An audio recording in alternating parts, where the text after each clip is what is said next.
This is a standard relational database, the RDBMS. It organizes information into a rigid grid of rows and columns. To find a specific piece of data, the system simply identifies the exact intersection of a row and a column. That logic fails when we introduce data that cannot be flattened. Try mapping the way 3D proteins twist and fold, the GPS telemetry from a city of rideshare drivers, or an e-commerce catalog where every single product has a different set of attributes. Forcing this structural variety into a standard table creates millions of empty, null cells.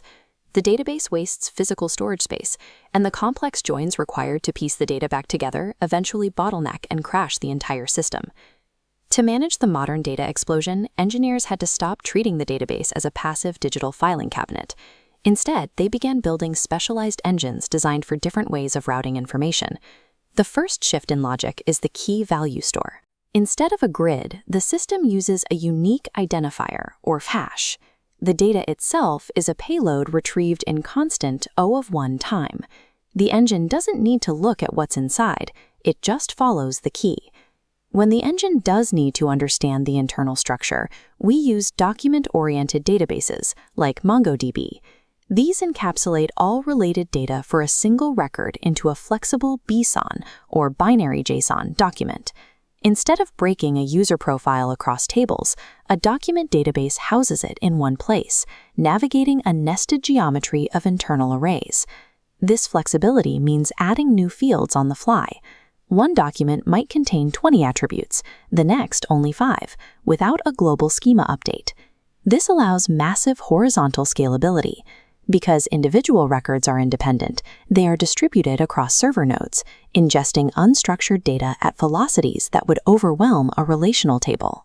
However, these flexible documents aren't built for deep historical analysis, like tracking a company's revenue trends across 4 different continents over the last decade. Data warehousing solves this with the star schema. It places a central fact table holding raw numbers at the core, connected radially to descriptive dimension tables. This architecture is built specifically to prioritize the speed of analytical reads over the speed of writes. To handle complex trends, we use the multidimensional OA lap cube, moving along 3 axes simultaneously. The data point is the specific block where they meet. MoLAP systems bypass real-time computation, calculating and storing every possible dimensional interception during the initial data load. By organizing data into this pre-calculated framework, executives can instantly retrieve massive summaries that would otherwise take standard databases hours of sequential processing to calculate. Physical locations introduce a different mathematical hurdle. Standard alphanumeric indexes cannot search for complex polygons or calculate a physical radius because geographic coordinates change on multiple axes at once. This requires spatial databases, which implement geographic logic using the R-tree index. An R-tree maps physical space by grouping scattered data points into minimum bounding boxes. These boxes organize into larger, overlapping groupings, creating a hierarchy. When searching, the database only checks boxes overlapping the search area, finding a single coordinate without scanning individual points. We can also flip the relationship between user and data entirely. Instead of you searching for information, the database can be programmed to look for you. Active databases use an event condition action framework. They autonomously monitor their internal states. When a specific condition is met, like stock levels dropping, the database triggers an action, such as a reorder, without needing an external command. By mastering physical geometry and autonomous triggers, databases have moved from being simple storage vaults to active components in the physical world.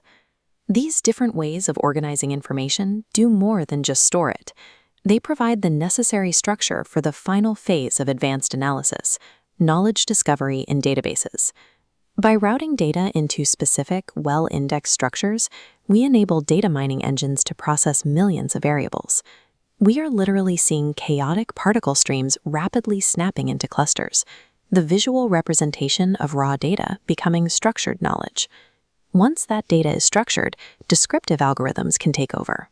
Techniques like k-means clustering measure the mathematical distance between data points to reveal hidden affinities and correlations that humans would never spot manually. Predictive algorithms go a step further. Models like decision trees use that organized historical data to build a branching path of binary logic. They create a mathematical map to forecast unknown outcomes with measurable precision.